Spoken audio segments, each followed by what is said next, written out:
Salvage dreams. The warning lights on the broken arrow flickered red as Captain Jiwon Park tried to keep his ship together with pure willpower.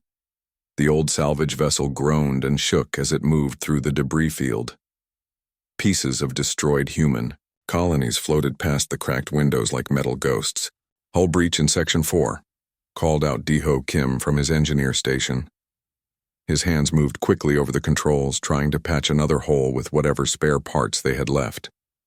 "We need to land somewhere soon, or we'll be breathing space." Jiwon wiped sweat from his face and checked their fuel levels. Almost empty again. The Galactic Council had banned them from most trading stations after they got caught taking supplies from a Council transport ship. They called it piracy, but Jiwon called it survival. "There," said Mira Lee, pointing at her scanner screen. "Big energy reading, 2 clicks ahead." She was their weapons expert, though their weapons were mostly held together with tape and hope. "Whatever it is, it's huge." Taemin Choi, their navigator, looked up from his charts. "That sector should be empty. Council cleared it out last month." He was the youngest of the crew, barely 20, but he could read star charts better than anyone. They got closer, the thing in space became clearer. It was massive, dark, and shaped like nothing Jiwon had ever seen. The ship was at least 5 times bigger than their little vessel, with smooth curves that seemed to flow like water frozen in time. Strange symbols covered its hull, glowing faintly in the darkness. "What do you think it is?" asked Taemin, his voice full of wonder and fear. Deho ran scans from his station. "Energy readings are off the charts, but it's not moving. Looks dead, but my instruments keep saying otherwise." He frowned at his screen. "This is weird. It's like the ship is sleeping." Jiwon had been a salvager for 15 years. He knew the rules. Find something this big, this strange, and you report it to the Council. Let them take all the good parts while you get a small finder's fee. But his crew was hungry. His ship was dying, and the Council wanted them dead anyway. "We board it," he said finally. Mira looked at him like he was crazy. "Captain, that could be anything. What if it's some kind of trap? What if there are aliens inside? Then we'll deal with them," Jiwon said. "We've got nothing left to lose. This could be our way out." They moved their ship close to the alien vessel. Up close, it was even more impressive. The hull seemed to shift and change as they watched, like it was made of living metal. There were no obvious doors or windows, just smooth surfaces covered in those glowing symbols. Deho found a section where their ship could connect. "There's some kind of docking port here. It's different from anything I've seen, but I think we can make it work." The connection process took an hour. Their equipment wasn't made to work with alien technology, but Deho was good at making impossible things work. Finally, they heard the sound of their airlock connecting with something solid. "Atmosphere reads normal," said Taemin, checking his instruments. "Whatever this thing is, we can breathe in there." Jiwon grabbed his plasma rifle and headed for the airlock. "Mira, you're with me. Deho, keep the engines warm. Taemin, watch for any Council ships." The inside of the alien vessel was like walking into a dream. The corridors were wide and curved, lit by the same soft glow as the symbols outside. The walls seemed alive, pulsing gently like a heartbeat. Everything was clean and perfect, not like their ship with its rust and patches. "This is incredible," whispered Mira, running her hand along the wall. "It's warm. The whole ship feels alive." They moved deeper into the vessel, following corridors that seemed to guide them toward the center. There were no doors that they could see, just openings that appeared as they approached and closed behind them as they passed. Finally, they reached what looked like a control room. It was huge, with curved walls covered in displays and controls. That made no sense. In the center was a raised platform with what might have been a captain's chair, if the captain had been 3 meters tall with 4 arms. Jiwon approached the platform carefully. As he got closer, the displays around the room began to light up. Symbols and patterns flowed across the screens like water. The ship hummed with increasing energy. "Captain?" Mira called out, her voice tight with worry. "Something's happening to our ship." Through the connection between the vessels, they could hear the broken arrow making sounds it had never made before. Metal was grinding against metal, and there were flashes of light coming through the airlock. "Deho, what's going on out there?" Jiwon spoke into his communicator. "Captain, you need to see this," came Deho's excited voice. "The alien ship, it's doing something to ours. It's like it's fixing us, but also changing us. The hull breaches are sealing themselves, and there's new equipment appearing that I don't recognize." Jiwon looked around the control room. The displays were getting brighter, and he could swear the ship was watching them. "We need to get back to our ship now." But as they tried to leave, the openings in the corridors wouldn't appear. They were trapped in the control room while their ship was being changed by forces they couldn't understand. "The energy readings are spiking." Taemin's voice came over the communicator. "Captain, there's a council patrol ship coming this way. They must have detected us." Jiwon felt his heart racing. They were trapped on an alien ship that was doing unknown things to their vessel, and the council was coming to investigate. He looked at the strange controls around him and made a desperate decision. He placed his hand on what looked like the main control panel. The moment his skin touched the surface, the ship came alive around them. Lights blazed, systems hummed to life, and suddenly Jiwon could feel the ship like it was part of his own body. Images flashed through his mind. He saw the builders of this ship, tall beings with gray skin and large eyes. He felt their knowledge, their technology, their purpose. This wasn't just a ship, it was a test, a gift, waiting for someone worthy to claim it. The vessel and the broken arrow were now fully connected, becoming something new. Jiwon could sense the council patrol ship approaching, could feel their simple weapons and primitive shields. Compared to what he now controlled, they were like children with toys. "Mira, get back to the ship," he said, his voice steady despite the chaos in his mind. "Tell the others we're not the same crew that boarded this thing." As they ran back through corridors that now opened eagerly before them, Jiwon felt the power of the alien vessel flowing through him. The broken arrow was no longer a dying salvage ship. It was something the galaxy had never seen before. Behind them, the council patrol ship powered up its weapons, not knowing they were about to face their worst nightmare wrapped in the hull of a human junk ship. The transformation was complete. 4 desperate salvagers had become something else entirely, and the galaxy would never be the same. Unwelcome evolution. Jiwon rushed back to his ship through corridors that seemed to reshape themselves to help him move faster. Behind him, he could hear the alien vessel humming with new life. When he reached the broken arrow, he stopped and stared. His ship looked completely different. The rusted hull was now smooth and dark, covered with the same glowing symbols as the alien vessel. New equipment had grown from the walls like metal plants. The bridge was twice as large as before, with controls that seemed to respond to his thoughts. "Captain, what did you do?" asked Deho, his eyes wide with amazement and fear. "The ship's systems are completely changed. I don't recognize half of these controls, but somehow I know how to use them." Mira was at what used to be the weapons station. Now it looked like something from a dream, with displays showing energy patterns she had never seen before. "These weapons," she said quietly, "they're beyond anything the Council has. I think they could cut through a battlecruiser like paper." Taemin was studying the navigation system. "Captain, according to these readings, we can travel through space in ways that shouldn't be possible. It's like the ship can bend reality around itself." Jiwon sat in the captain's chair, which had also changed to fit him perfectly. The moment he settled into it, information flowed into his mind.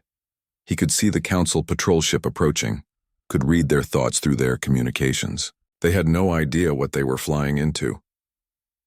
The patrol ship honor guard moved slowly through the debris field. Officer Hyuk Nam sat at the sensor station, bored by another routine investigation. The energy readings had been strong enough to warrant a look, but it was probably just another group of human scavengers trying to stay hidden. "Probably some desperate salvagers," said Captain Yunho Lee, commander of the patrol ship. "Scan them, take their cargo and send them to a prison station." But Hyuk's instruments were showing something impossible. "Captain, the energy signature just changed. It's like nothing in our databases. The readings suggest technology far beyond our own." "That's impossible," said Captain Lee. Humans don't have access to advanced technology. Show me. On the main screen, they could see the combined ships floating in space. What had been two separate vessels was now something else entirely. The human salvage ship had merged with something alien and powerful. Dr. Sujin Han, the ship's science officer, gasped when she saw the energy patterns. Captain, those symbols on the hull, I've seen them before in ancient texts. This could be Velkari technology. Everyone on the bridge went quiet. The Velkari were legend, a race that had vanished 300 years ago. Their technology was supposed to be lost forever. That's impossible, said Captain Lee, but his voice had lost its confidence. The Velkari disappeared centuries ago. Their ships were all destroyed or lost. Back on the transformed Broken Arrow, Jiwan could hear every word they spoke. The ship's new systems let him listen to their communications easily. He could also feel something else. The ship was learning. Every second it studied the council vessel, understanding its weaknesses. They're going to try to board us, he told his crew. The ship is telling me their plans before they make them. Deho looked at his engineering controls. Captain, the ship wants to do something to their vessel. I can feel it asking for permission. It wants to show them that we're not the same salvagers they expected to find. The council ship powered up its weapons and shields, preparing for a standard boarding operation. They had done this hundreds of times with human ships, but as they moved closer, their systems began to malfunction. Sensors are going crazy, reported Hayek, his hands flying over his controls. Something is interfering with our equipment. Weapon systems are offline, called out the tactical officer. Shields are fluctuating. Captain Lee gripped his chair as his ship shook without any visible cause. What's happening? Dr. Sujin was staring at her displays in amazement. The energy patterns are incredible. It's like the other ship is rewriting our systems just by being near us.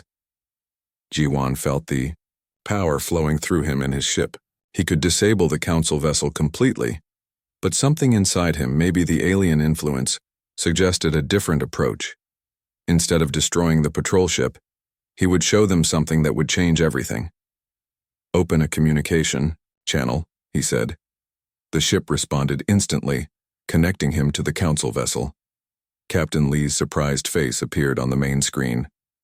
This is Captain Lee of the Galactic Council Ship Honor Guard. Identify yourself immediately. This is Captain Jiwan Park of the Broken Arrow, Jiwan replied calmly. We're not the same ship you detected earlier. That's impossible. Our scans show you're flying a modified salvage vessel. Jiwan smiled. Your scans are wrong. To prove his point, he let the ship demonstrate some of its new abilities. The Broken Arrow suddenly appeared to split into 3 identical copies surrounding the council ship. Then it shifted through different forms, showing technologies that shouldn't exist. On the council bridge, panic was setting in. Captain, the ship is using technology we don't understand, said Dr. Sujin. The energy patterns match theoretical Velkari designs, but this is beyond even what we thought they could do. How is this possible? Whispered Captain Lee. Jiwan's image on their screen seemed to glow with inner light. We found something in this debris field, something that changed us. Your council destroyed human settlements, but from their ashes, we found power you can't imagine. The ship copies merged back into one, but the message was clear. The humans now had access to technology that made the council's weapons look like toys. This is a threat to galactic peace, said Captain Lee, trying to sound official. You will surrender immediately for inspection. No, said Jiwan simply. We won't. Instead of fighting, the Broken Arrow simply vanished. One moment it was there, the next it was gone, leaving the council ship alone in the debris field. On the patrol ship, alarms were ringing and crew members were shouting at each other, but Hayek was studying his sensor logs and what he saw terrified him. Captain, he said quietly, they didn't run away. According to these readings, they moved outside normal space. They folded reality around themselves and stepped out of our dimension. Dr. Sujin was already composing a message to council headquarters. This discovery would change everything. Humans had found Velkari technology and learned to use it. The balance of power in the galaxy had just shifted dramatically. Miles away but existing in a pocket of folded space, the broken arrow waited. Jiwan could feel other ships like his own, sleeping throughout the galaxy. The alien vessel had awakened, something that had been waiting for centuries. "What happens now?" asked Mira. Jiwan looked at his transformed crew on his transformed ship. "Now we decide what kind of galaxy we want to live in. Ghosts of the Velkari." The broken arrow floated in the strange space between dimensions while Jiwan tried to understand what had happened to them. The ship felt alive around him, responding to his thoughts and emotions like a living creature. When he concentrated, he could sense vast networks of information flowing through systems he didn't recognize. "Captain," said Taman, his voice filled with wonder. "Look at this." The main screen showed images that seemed to come from inside Jiwan's mind. Tall, graceful beings with gray skin and large, intelligent eyes moved through cities that floated among the stars. Their technology was beautiful, grown rather than built, shaped by will and understanding rather than hammers and tools. "The Velkari," whispered Deho. "These are memories stored in the ship." As they watched, the images showed the Velkari civilization at its height. They had mastered space and time, could travel between dimensions, and had built ships that were as much alive as the crews that sailed them. But something had gone wrong. Jiwan felt knowledge flowing into his mind like water filling an empty cup. The Velkari hadn't been destroyed by enemies or disasters. They had evolved beyond the need for physical bodies, becoming beings of pure energy and thought. But before they left their material existence behind, they had prepared gifts for those who would come after them. "They left their ships as tests," Jiwan said, understanding flooding through him. "Scattered across the galaxy, waiting for species that might be worthy of their knowledge." The ship's systems showed him a map of the galaxy with points of light marking the locations of other Velkari vessels. Dozens of them, maybe hundreds, sleeping in hidden places until the right beings found them. Admiral Boyoung Shin sat in her office at Council headquarters, reading reports that made no sense. A human salvage ship had demonstrated impossible technology, then vanished from normal space. Her best scientists were calling it a hoax, but the sensor readings were too detailed to fake.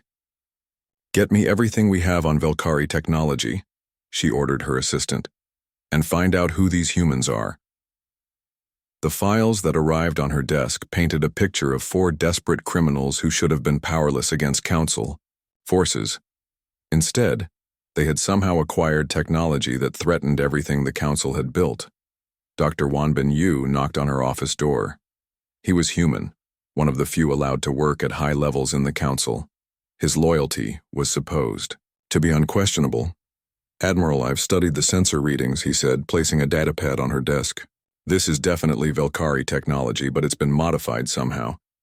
It's as if the ship learned from contact with humans and adapted itself." Admiral Shin studied the data. "How dangerous are they?" "Unknown," said Dr. Yu. "But if they can replicate this technology, if other humans gain access to it." He didn't finish the sentence. They both knew what it could mean. Back on the Broken Arrow, the crew was experiencing changes they couldn't understand. Mira found she could think faster, see patterns in combat that had never been clear before. Deho understood engineering concepts that should have taken years to learn. Taemin could navigate through dimensions that existed only in mathematics.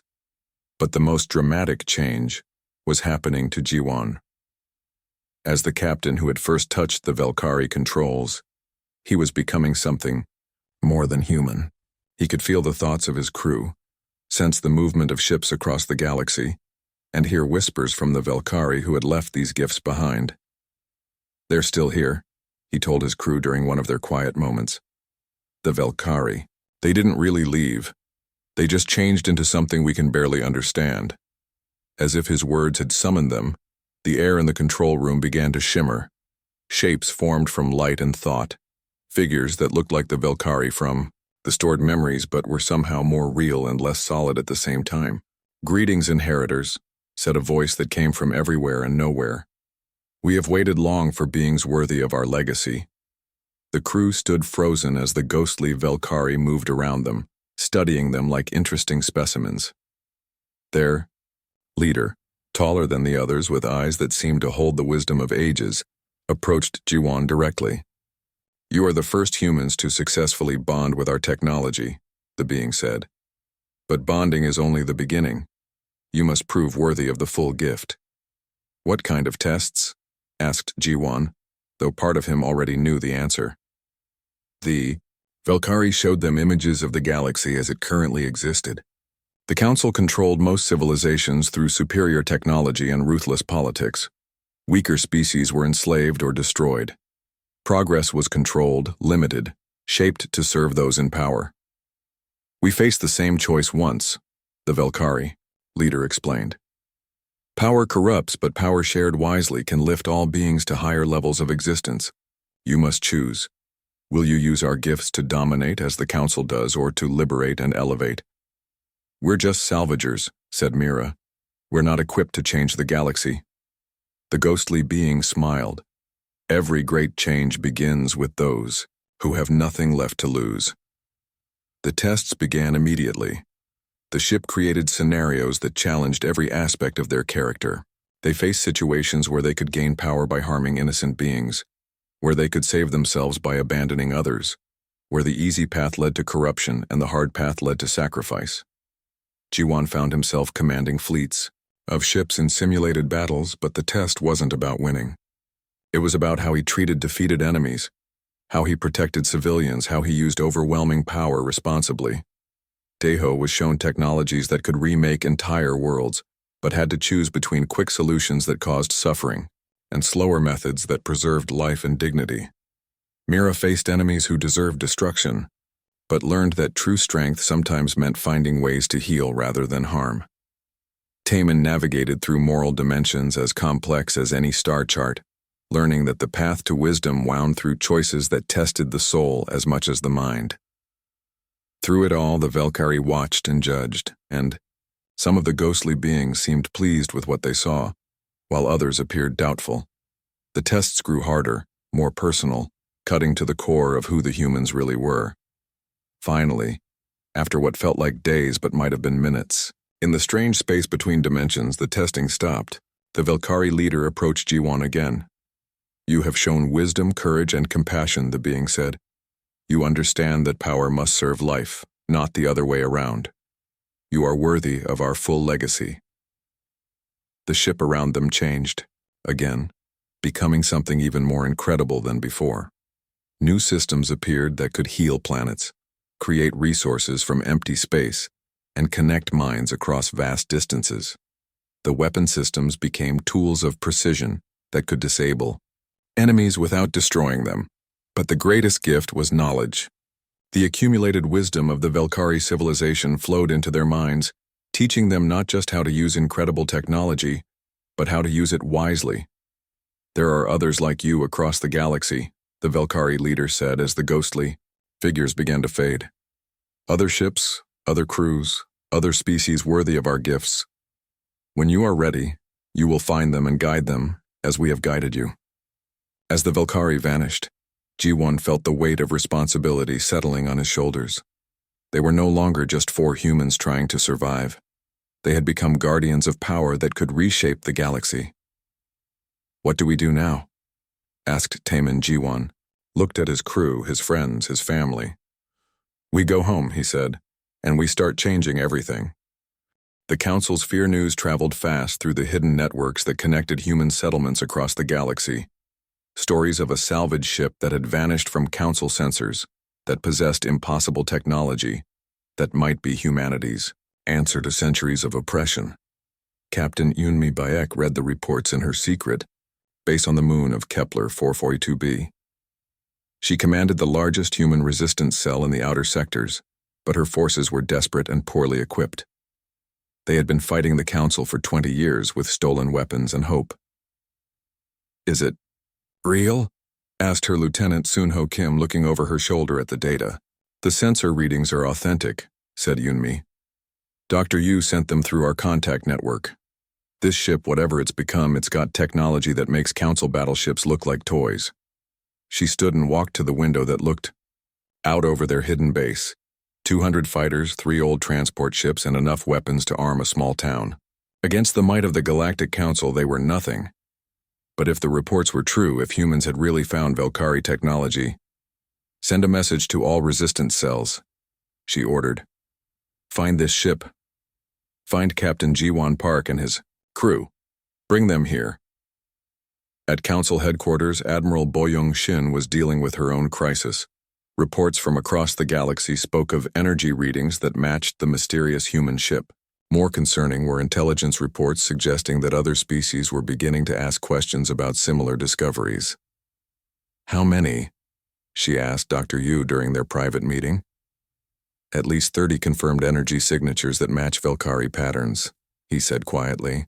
Maybe more. It's like the galaxy is waking up to possibilities that have been sleeping for centuries. Admiral Shin rubbed her temples. The Council's power depended on their technological superiority. If ancient Velkari ships were activating across the galaxy, if other species gained access to that level of technology, the careful balance that kept the Council in control would collapse. Councillor Kang wants them destroyed, she said. Dr. Yu nodded grimly. Jinwoo Kang was human, but he had earned his position in the Council by being more ruthless toward his own species than any alien councillor. He understood that his power depended on keeping other humans weak. He's assembling the largest fleet in decades, Dr. Yu continued. Every available ship, including the experimental planet crackers. He wants to make an example that will prevent other species from seeking out Velkari technology. And you support this? Asked Admiral Shin. Dr. Yu was quiet for a long moment. I support the Council, he said finally, but his voice lacked conviction. The broken arrow materialized in normal space near the asteroid field where Yunmi's base was hidden. The ship's sensors easily detected the resistance fighters trying to stay invisible among the rocks. They're afraid of us, said Mira, reading the energy signatures of the hidden ships. Their weapons are powered up, but they know they couldn't hurt us even if they tried. Jiwon felt the weight of the decision before him. The Velkari had shown him what was possible if their technology was used wisely, but they had also warned him about the temptations of power. These resistance fighters saw him as a weapon they could use against the Council. Open a communication channel, he said. Eunmi's face appeared on their screen, suspicious but hopeful. Captain Park, I'm Captain Beck of the Free Human Alliance. We need to talk. I figured you might, said Jiwon. Permission to come aboard? An hour later, Jiwon sat in the Resistance Base's command center, surrounded by fighters who looked at him with a mixture of awe and desperation. Eunmi had shown him their situation. Outgunned, outnumbered, slowly being hunted to extinction by Council forces. We need what you found, she said bluntly. The technology, the power. With ships like yours, we could finally fight back effectively. And then what? Asked Jiwon. We become the Council just with human faces? We become free, said Eunmi. Isn't that enough? Jiwon thought about the Velkari tests, about the choices they had faced. The Velkari didn't just give us weapons. They gave us responsibility. This technology isn't meant to help one species dominate others. It's meant to lift everyone up. Pretty words, said Sun-Ho Kim, Eunmi's lieutenant. But the Council won't be lifted up. They'll fight to keep their power, and they'll destroy anyone who threatens them. As if to prove his point, alarms began, ringing throughout the base. A massive Council fleet had just dropped out of hyperspace, led by ships larger than anything the humans had seen before. Planet Cracker-class dreadnoughts, whispered Eunmi, staring at her displays. They brought enough firepower to destroy entire star systems. Jiwon felt the broken arrow calling to him, its systems ready to face any threat. But he also felt something else. Other ships awakening across the galaxy. The demonstration of Velkari technology had acted like a signal, stirring other sleeping vessels to life. How long do we have? He asked. 20 minutes before they reach firing range, said Eunmi. My people can evacuate, but the base will be destroyed. No, said Jiwon, standing up. No more running. No more hiding. It's time to show the Council what they're really dealing with. He walked toward the docking bay where his ship waited, feeling his crew following behind him. But he also felt something else, a presence in his mind that wasn't quite Velkari and wasn't quite human. "You are not alone," the voice whispered. "Others have heard the call. Others are awakening." On the bridge of the Council flagship, Counselor Jin Woo Kang studied the tactical display with satisfaction. 50 ships of the line, including 3 experimental planet crackers that could reduce worlds to asteroids. Whatever technology the rebels had found, it couldn't stand against this much firepower. "Orders, Counselor?" asked Captain Hyunwoo Park, the fleet commander. "Destroy everything," said Counselor Kang coldly. "Leave no trace that humans ever dared to challenge Council authority." But as the fleet moved into attack position, something impossible happened. Ships began appearing around them, materializing from empty space like ghosts becoming solid. Not human ships, but vessels from a dozen different species, all showing the same energy signatures as the mysterious broken arrow. "Sir," said the tactical officer, his voice shaking, "we're detecting 47 ships of unknown configuration, all showing Velkari energy patterns." Counselor Kang stared at the display in horror. The awakening wasn't limited to humans.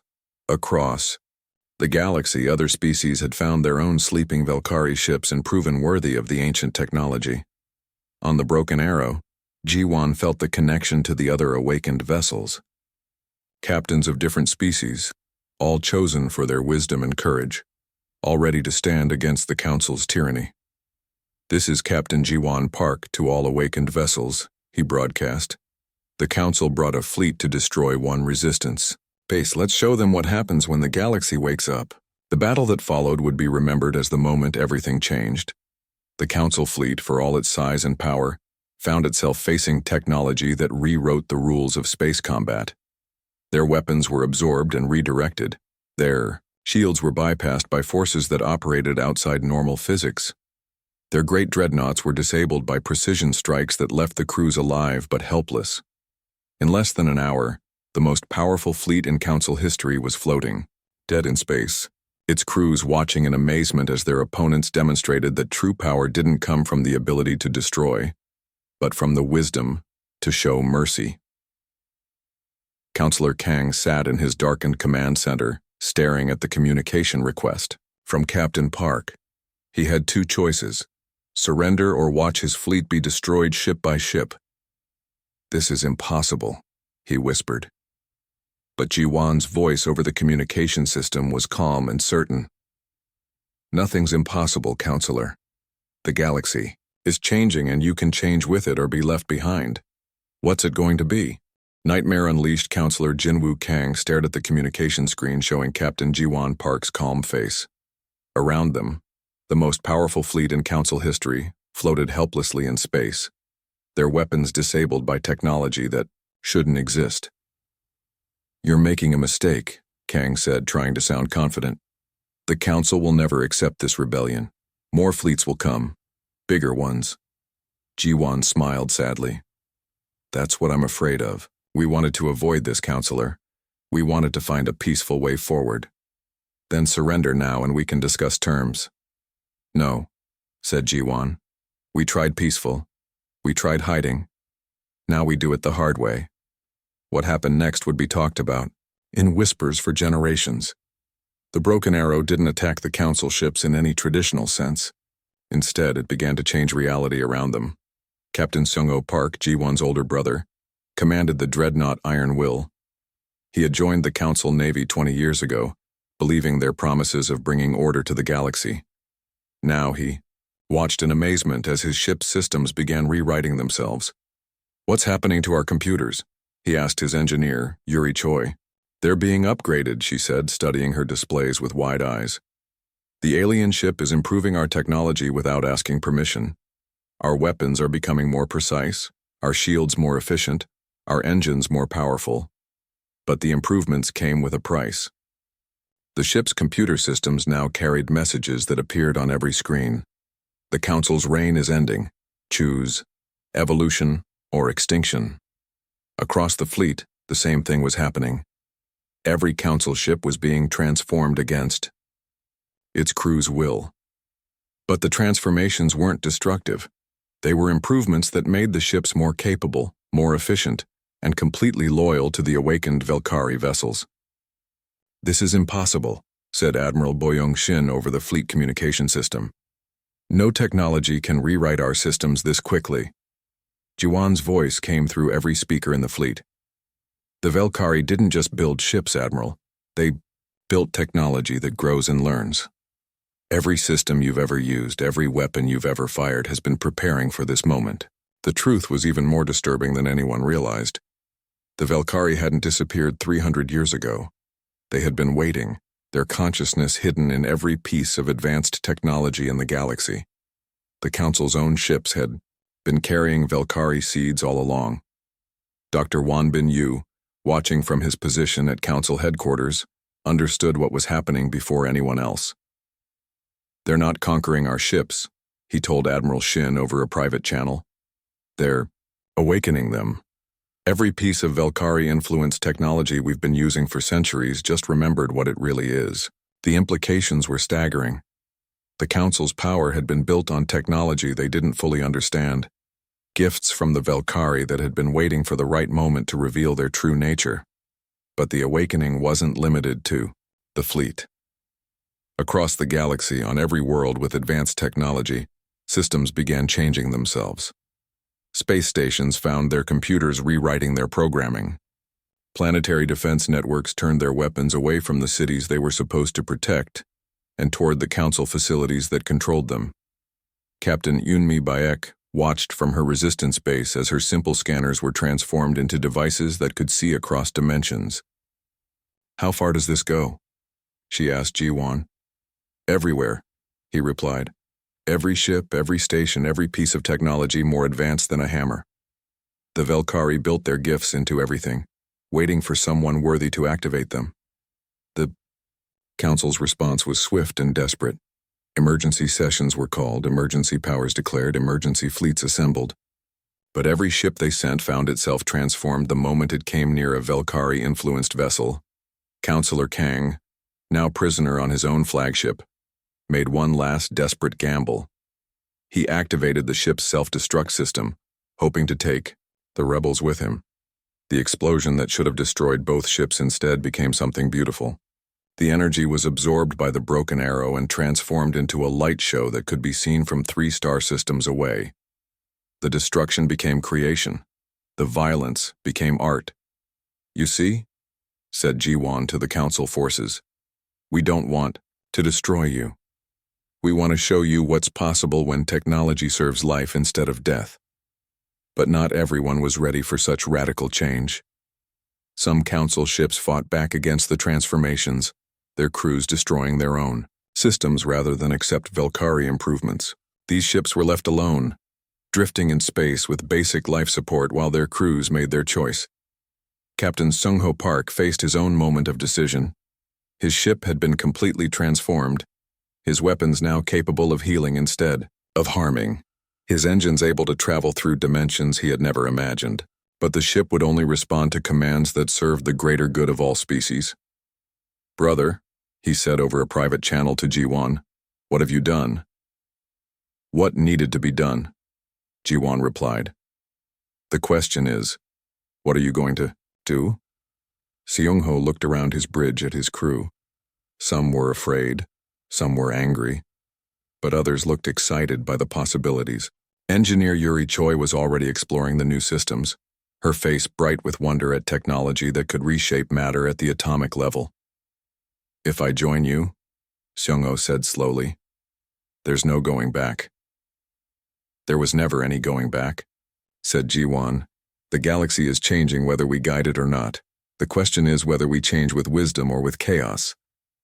One by one, Council ships began switching sides, not through force or coercion, but through choice.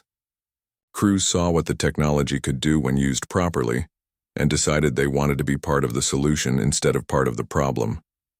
But the transformation wasn't without cost. Several species panicked at the changes and retreated to isolated systems, cutting themselves off from galactic civilization. Some Council loyalists chose death rather than accept a world where their authority meant nothing. The awakening that had begun with 4 desperate salvagers was becoming a galactic revolution, and like all revolutions, it was messy, painful, and beautiful all at once. In the end, the battle lasted 3 days and involved no deaths. When it was over, the Council's fleet had become the first fleet of the new Galactic Confederation, with ships crewed by beings who had chosen evolution over extinction. Counselor Kang, released from custody but stripped of his power, stood on the bridge of his transformed ship and asked the question that haunted everyone. What happens now? Jiwan, speaking from the broken arrow as it prepared to leave for the next system that needed liberating, gave the only answer that mattered. Now we find out what the galaxy looks like when everyone gets to help build it. Behind him, more Velkari. Ships were awakening across the galaxy, each one choosing captains from different species, each one adding to the growing network of vessels that would reshape the galaxy, whether the old powers wanted it or not. The new Galactic Order 6 months after the awakening began, President Minju Lee of the Human Colonial Alliance stood before the newly formed Galactic Assembly. The great hall on the neutral world of Haven Prime buzzed with the voices of representatives from over 200 species, many of whom had never been allowed to speak in the old council chambers. The transformation is complete, she announced to the gathered delegates. The old Galactic Council has officially dissolved itself. In its place, we establish the Confederation of Awakened Worlds, where every voice matters and every species has a say in its own destiny. The applause was thunderous but not universal. In the back rows, representatives from species that had rejected the Velkari technology sat in sullen silence. They had formed their own alliance, calling themselves the Pure Worlds, and had retreated to the galaxy's outer rim, where ancient ways could be preserved. Ambassador Hanul Kim, humanity's chief diplomat, worked tirelessly to bridge the gap between the awakened and unawakened worlds. She understood that forcing change on unwilling people only created more conflict. We must be patient, she told President Lee during one of their private meetings. Change this dramatic takes time to accept. Some species may never join us, and that must be their choice. Meanwhile, the Broken Arrow had become something far more than a ship. It was now the flagship of the awakened fleet, its original salvage. Vessel hull barely visible within the flowing organic metal structure that had grown around it. Captain Jiwan Park found himself serving as the first speaker for the awakened, a position he had never wanted but couldn't avoid. How many now? He asked Diho during one of their regular briefings. 347 awakened ships, his old engineer replied, each one bonded with a captain and crew chosen by the Velkari consciousness. The network grows stronger every day. The network was the real miracle of the new age. Every awakened ship was connected to every other, sharing knowledge and wisdom across vast distances. A scientific discovery made in one system could be shared instantly with researchers on the other side of the galaxy. Art, culture, and ideas flowed freely between species that had been enemies for centuries. But the network also brought responsibilities that weighed heavily on Jiwan. He could feel the thoughts and emotions of every awakened captain, their joys and fears, their hopes and doubts. The burden of guiding such a vast consciousness sometimes felt overwhelming. The Velkari warned us about this, said Mira during one of their quiet moments together. She had become the network's military coordinator, but her new role involved preventing conflicts rather than winning them. Power shared is power multiplied, but it's also responsibility multiplied. Taman, now the network's chief navigator, had mapped pathways through dimensions that previous science had thought impossible. The beauty is worth the burden, he said. We're not just changing the galaxy, we're helping it become what it was, always meant to be. The changes went far beyond politics and technology. On worlds throughout the Confederation, environmental disasters were being healed by Velkari biotechnology. Desert planets bloomed with life as matter converters created water and fertile soil from empty space. Polluted worlds cleaned themselves as awakened systems learned to process toxins into harmless elements. Dr. Wanbin Yu, now working openly for the Confederation, published research that would have been impossible under the old council. We're not just fixing damage, he wrote in his famous paper on Velkari ecology. We're creating conditions for life forms that never had a chance to evolve. The galaxy is becoming a garden. Not everyone appreciated the changes. The Pure Worlds. Alliance, led by former Admiral Boyoung Shin, maintained a strict quarantine against Velkari technology. They built their own worlds using only pre-awakening science, determined to preserve what they saw as the natural order. They call us backwards, Admiral Shin told her followers during a rally on the pure world of New Genesis. But we remember what it means to be truly alive, truly individual, truly free from alien influence. Some former council species found the transition particularly difficult. The Nexari, who had built their entire society around technological superiority, struggled to adapt to a galaxy where any species could access the universe's most advanced systems. Several Nexari colonies descended into chaos as their rigid hierarchies collapsed, but other species thrived in the new environment. The Corvani, who had been enslaved miners under the Council, discovered that their natural empathy made them excellent awakened ship captains. Their vessels became centers of healing and growth throughout the galaxy. Captain Yunmi Bayek, now commanding her own awakened ship, worked to integrate former resistance fighters into the Confederation's peacekeeping forces. It wasn't easy teaching people who had fought for decades that their enemies could become allies. The hardest part isn't learning to trust former enemies, she confided to Jiwon during one of their network conversations. It's learning to believe that we actually won. The transformation had costs that became clear only with time. Some individuals couldn't handle the mental connection to the network and had to be separated from awakened technology. Others became so dependent on the enhanced abilities that they lost touch with their basic species identity. A new profession emerged, network counselors who helped beings balance their awakened abilities with their original nature. They worked to ensure that the gifts of the Velkari enhanced rather than replaced what made each species unique. Former Captain Sung-ho Park found his calling as one of these counselors. His experience bridging the gap between old and new made him valuable in helping others make the same transition. The goal isn't to become Velkari, he explained to a group of newly awakened captains. It's to become the best version of what we already are. 5 years after the first awakening, the galaxy had settled into new patterns. The Confederation governed through consensus and shared wisdom rather than force. Conflicts still arose, but they were resolved through dialogue and compromise rather than warfare. The Pure Worlds maintained their isolation, but were no longer hostile. Trade and communication continued between the two parts of the galaxy, though awakened technology was strictly banned in Pure World space. Some species found middle ground, accepting certain Velkari improvements while maintaining their traditional ways in other areas.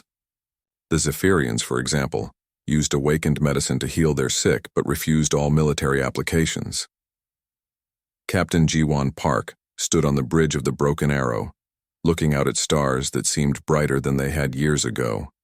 The ship had grown again, now serving as both a vessel and a living space station where beings from dozens of species worked together on projects that would have been impossible under the old system.